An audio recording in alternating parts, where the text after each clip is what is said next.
Well, good morning and welcome to Contemplative Prayer, Nazareth Contemplative Prayer. Here I've returned to St. James's Park, the place where I began contemplative prayer, coming here each week to watch the seasons change. One of the things I missed in London was attachment to the natural world, and here in St. James's Park I found it. And a couple of us used to come here every week throughout the whole of the year, come wind, come rain, to pray in this very spot. Because it seems to me that when you stay still in a certain place, you begin to see the wonder of it, the changing of the seasons, how nature has an inner time and an inner rhythm and an inner clock that sometimes when we're living in a city, we completely forget, we don't notice at all. So this place, sitting, kneeling here on a small prayer kneeler, throughout a whole year, I've prayed, watching the season change. One of the beautiful things about praying outside is that you enter into God's time. It's a soft, damp morning this morning. The geese have come away from the lake to peck at the spongy grass. Earlier I saw a squirrel dash across the open space, an elderly portly pigeon waddling with nodding head. This park is busy with natural life. The silent and the stiller you are, the closer God's world comes. It is as though the frantic chases away this still truth. I look at these trees, the copper beech, the London plane tree, their shape, their grandeur, the way they slowly follow the rhythm of the year, now summer in full leaf, their rooted huge trunks unmoving. They will be here long after I am gone, and they speak. Give back to the earth. Give back space to God. See the life of God in all things, in the sky, the trees, the earth, the wind, the clouds. Your flutter, your clutter, your frantically beating wings do not lead to takeoff. Stay still by the lake, like this stately tree. God does not rush on unheeding, but allows for the change of season in his branches. Stay still. And so perhaps today, as you watch those geese coming to explore me, perhaps we can begin just by staying completely still, listening to the wind and listening to our own breath as we breathe in and we breathe out. I've got with me a beautiful Tibetan bell. Just before COVID-19, I left the bell by mistake at a retreat house at Pleshy, and it's taken over 3 months for this bell to return to me. It's been on a long journey through the post office, but it's lovely to have it back and to hear the sound of the bell, and as I hear it, to think of our own journey during this last 3 months. It's been a long journey, but it's been a one of discovery, not always easy, but one in which we've become more aware of the present moment because we've not known what the future holds. Let's just keep a time of silence now.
We breathe in the wind of God's Spirit.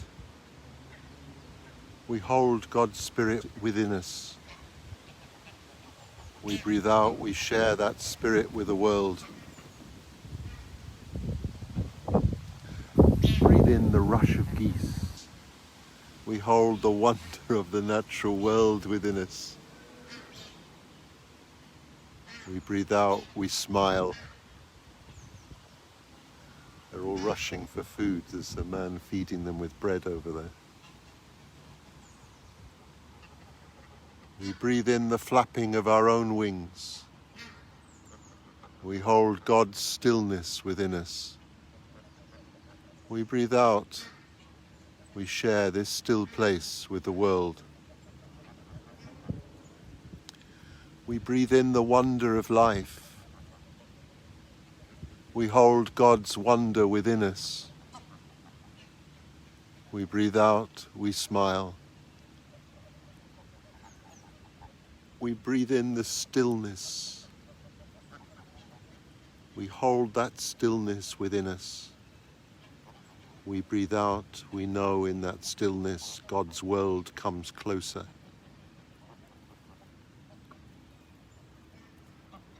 We breathe in the life of nature. We hold that creative life within us.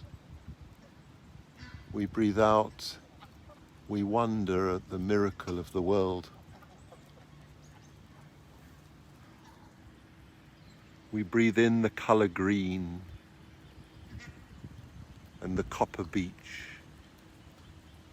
and the blue of the sky. We hold the wonder of God's colours within us. We breathe out, knowing that we are the rainbow people of God.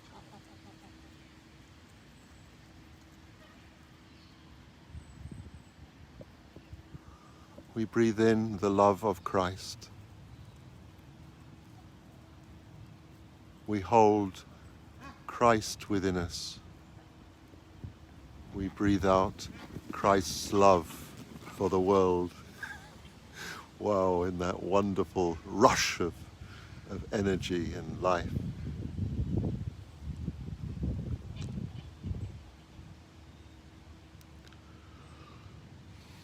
So this is my still place. I wonder where yours is. Perhaps it's your front room. Perhaps it's your garden. Perhaps it's a local park or a walk to the bus stop. But we all need a still place. We all need to come home to God. There's a story I heard, which is a story I always remember. It's of a woman, an old woman who was seeking spiritual wisdom. And she decided to go to Tibet because she thought that in Tibet that she would find the Lama, the wise man who would give her the secrets of life, the secrets of wisdom.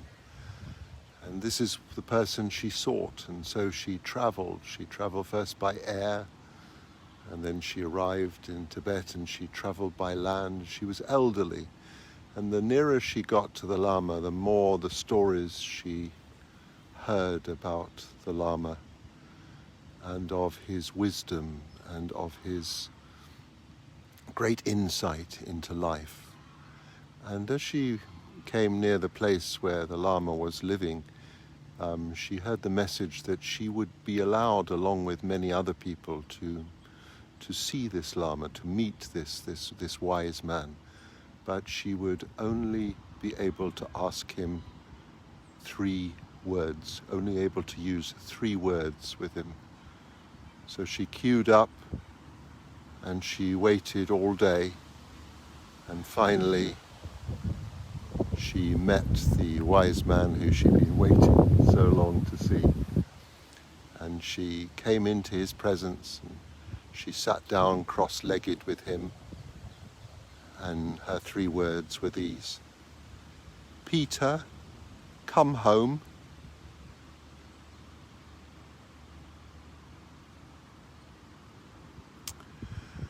It's a story about all of us really, because all of us think that we'll find God far away, that we'll find God on the top of a mountain, or that we'll need to travel huge distances to find God. But in many ways we find God when we come home.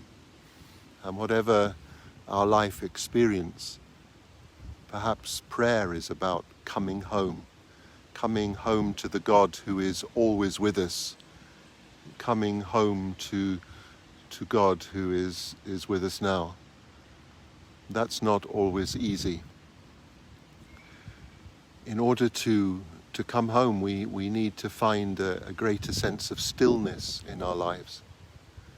I remember when I used to live in the Solomon Islands, I was so close to God in so many things. We had no electricity at night, so I learned to find God in the darkness. I knew where everything was because my senses were alive, and I used to wake up very early and go across to the chapel with bare feet, and I knew every stone along the road because I'd walked that path to the chapel so many times. I knew the beauty of water, not from a tap, but we used to go down to the river to wash. All these things became essential, became things I valued, and things that became part of my prayer. And when I came back to London, I felt in many ways detached, cut off from the things of God. And I think many of us can feel that way, almost like alienated. We're sort of trapped behind screens and trapped in concrete, or trapped even in our rooms and in our homes. And yet when we come home to God, then we begin to open up. And the secret of this coming home, you can hear the wind now, the secret of this coming home is making times of stillness, making a practice of contemplation, to look again, to see again, to breathe in more deeply, to hold that breath within us, and to breathe out and share our love for the world. And as we become stiller, it's almost as if our hearts or our lives or our very bodies can become more saturated with that sense of God's presence. We become tenderized. And when we become tenderized, we start feeling the world much more, almost through the pores of our skin,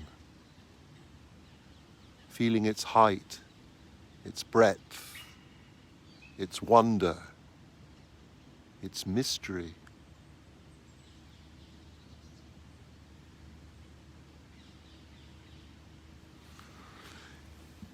St. Francis de Sales used to say that in order to seek God, you need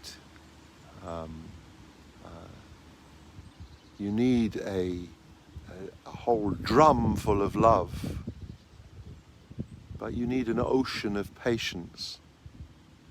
It's not something we learn overnight. It's something we learn with the whole of our lives. Coming back, coming home to God, coming home to the stillness of God's presence within us. The Nazareth community, which I helped to found really 3 years ago, begins with this stillness, begins with this longing for a greater sense of God's presence, which we can easily lose. Even when you're a priest in a church, you can easily lose it. It's actually listening again with the ear of your heart, as St. Benedict used to say. Breathing in God's presence.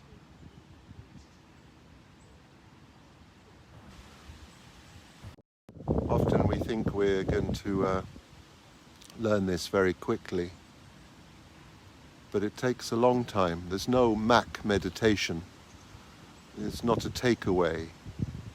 And we bring all our moods to meditation. Part of contemplative prayer is is learning that just like today is a grey day, it's not always sunny. The sky is not always clear and it's not always shining. But each of the seasons has its own beauty. Each of the seasons has its own wisdom and message to teach us. And today, it may not be a clear blue sky, but look at the beauty of that grey sky. Remember, I used to have a room that I painted sky grey. What a beautiful grey that is, what a peaceful colour that sky is. And so when I came to meditate in this park, I learnt to meditate whatever the season, even when it was raining, to feel the beauty of the rain.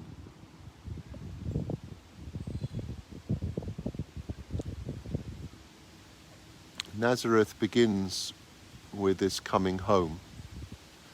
And it's a discipline, like all disciplines. You can't play the piano without a kind of a steady discipline. It takes time. It takes bringing your whole of your life to the piano. You can't be a runner without practice. And contemplative prayer also needs practice. It's a discipline. It's an obedience, a deeper listening. And human beings are very fond of starting things and then letting them drop. But all I can say is that if you embrace this discipline of keeping regular periods of silence, then you will find that you will begin to grow more aware. You will begin to grow more attentive. You will begin to wonder more at the wonder of the world, and you will come home to God. We often long for a kind of complete change of our lives. Oh, if I pray, maybe I'll turn into a different person. Perhaps that never ever happens. But what does happen is that we begin to awaken to the things that are always with us and that perhaps we've taken for granted. The things of God. This practice really helps if you've got other people to practice with you. That's why we founded a community, the Nazareth community, that meets 3 times a week for an hour of silent prayer. And if any of you are interested, you can become companions of our Nazareth community. In fact, on the 18th of July at 10:30, there is a chance to hear more about becoming a companion, someone who is with us in this contemplative silence and praying for that silence to enter into all the areas of our lives that need to be infused with God's love. So if you're interested in becoming part of that contemplative practice through being a companion of Nazareth, then do contact St. Martin's, Catherine Juice. She'll be putting her name and contact details up at the end or during this meditation, and you can contact her and become part of that morning on the 18th of July, in which we talk about what it will mean to be a companion to our community and to pray these silences with us.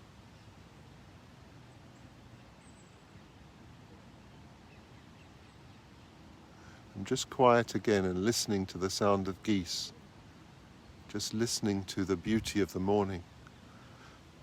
The last few weeks I've been rushing in lovely, wonderful walks, but how beautiful it is today, just simply to be here and still, looking across that wonderful lake, breathing it in, enjoying it.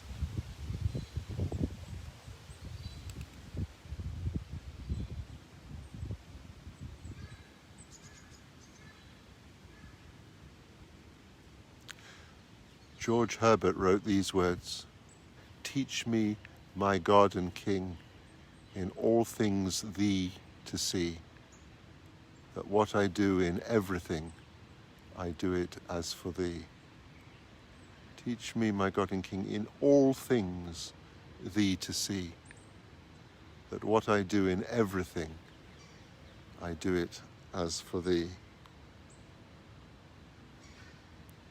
And again that quote from St. Francis de Sales, a cup of understanding, a barrel of love, an ocean of patience.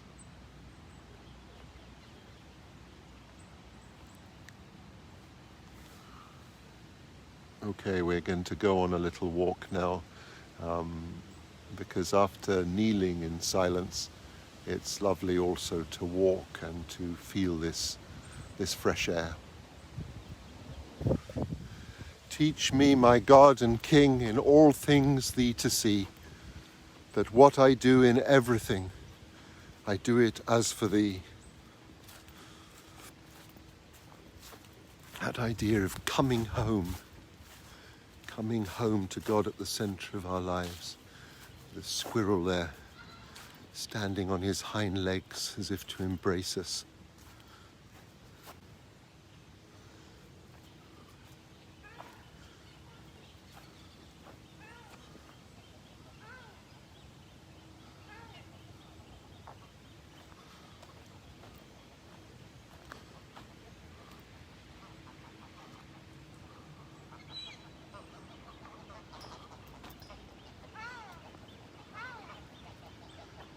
Teach me, my God and King, in all things thee to see, that what I do in everything, I do it as for thee.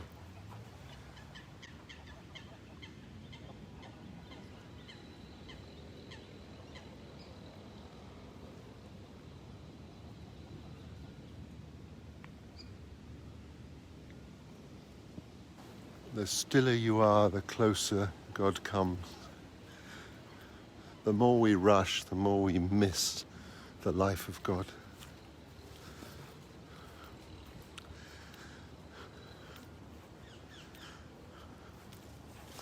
Of course, the world needs to get going again, and today is the day where everything's beginning to open up after COVID, but I hope this doesn't become like an invasion of the old, that we still retain that wonder of the stillness that some of us have discovered. It's not always easy, the stillness. It's not always easy to live with ourselves. Remember a story of Mother Teresa where I think it was Malcolm Muggeridge was interviewing her, and he said, well, it must be very easy for you because you're a sister and you don't have any children and you don't have any husband to bother you, and you don't have any money, so you don't worry about tax returns and you don't have to worry about the mortgage. And then she held up her finger with the ring of her commitment and she said, oh no, you're wrong. She said, I'm married to Jesus and he can be very difficult at times. I think that's true. I think that, whatever path we take, we'll face struggles, and as the country opens up again, there will be struggles, but we still have to remain faithful. We still have to come home to God, because we can't go on living in a kind of alienated way. When we live without kindness, then the world suffers. And we suffer too. We lose what is essential to us. We lose our home in God. I'm sure many of you know this park so well. And just a quick look up the lake in this park. It's a park designed by John Nash. And I've got a particular affection for John Nash because he also designed the vicarage where I live. So I'm very lucky while I'm living here. But look at the way he designed that. I mean, when he designed it, he wouldn't have seen what it was going to grow into. We don't ever see what we're going to grow into, but we have to keep on planting.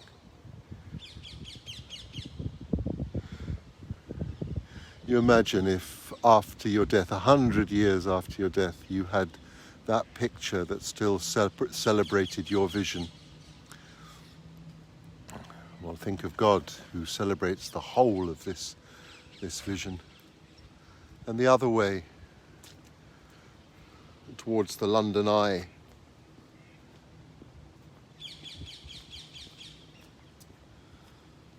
What a picture. And he created that picture in his imagination and planted that picture, and through the wonder of God's creative power, we create that picture for the world. Look at it. Whoever said a grey sky was boring and uninteresting? Look at the wonder of that sky with its levels and its light. How many different shades of grey can you see? And I'm not talking about the film either, or the book.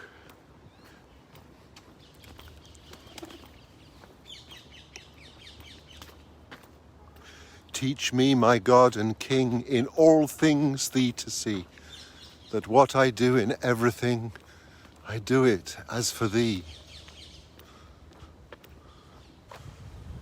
John Nash lived from 1752 to 1835. He was an English architect responsible for much of the layout of Regency London and having a major influence both on buildings and on landscape.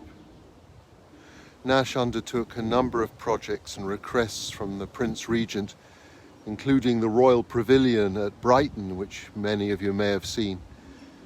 He was also responsible for much of the layout of this park and of Regent's Park. Nash's design was to introduce a natural form to the park and saw the creation of an informal network of paths and the transformation of the rectangular canal into a lake with curved edges, the creation of gentle mounds and contours in the landscape, and the planting of these semi-formal borders. So it's got a kind of softness and a beauty about it.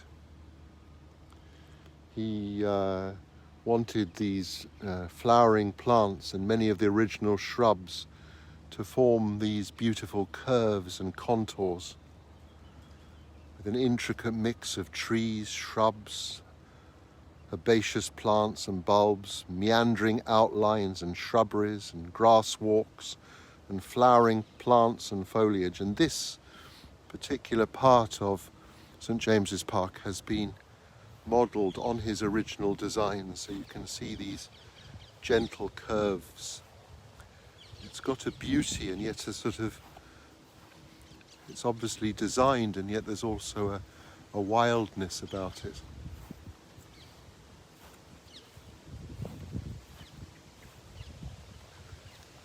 Teach me, my God and King, in all things thee to see, that what I do in everything, I do it as for thee.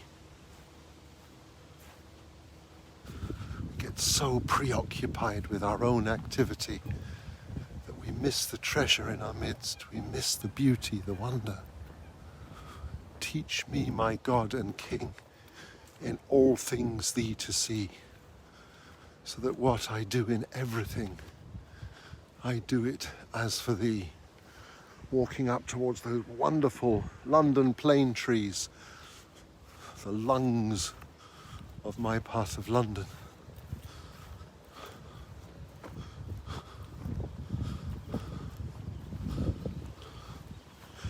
And for those who've got time, I'm just going to walk up to the flower beds here at the palace, Buckingham Palace, because they've been designed as a picture for us. A picture to, some of you may have seen on the news, a picture to celebrate the NHS, because we all need at the moment the NHS and we all celebrate one another.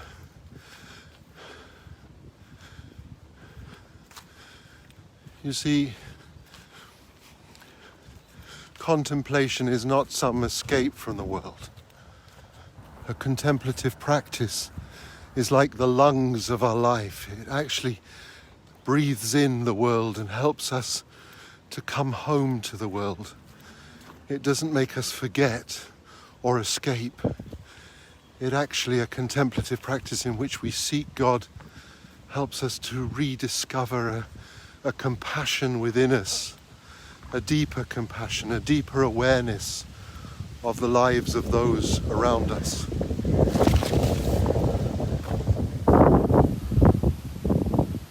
No, I'm just climbing over the fence here.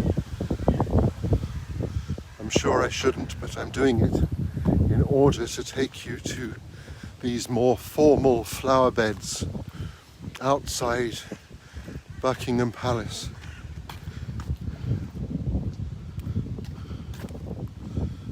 I should think everyone all over the world knows where I am now. Coming up to Buckingham Palace with the flag flying.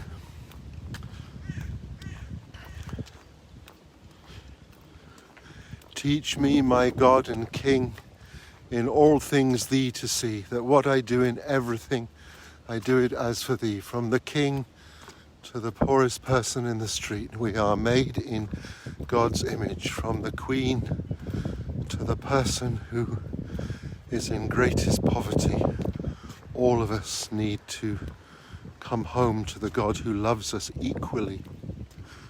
And there we are, these formal gardens where we're going to end today, celebrating our NHS, which has in many ways come in these days of COVID to symbolize attentiveness, compassion, care, a generous spirit, those things of which I spoke about. The barrel of love, but also the ocean of patience. There are no magic answers, there's no simple solution, but God calls us to come home to the things that really matter. And contemplative prayer is a way in which we can all come home to God.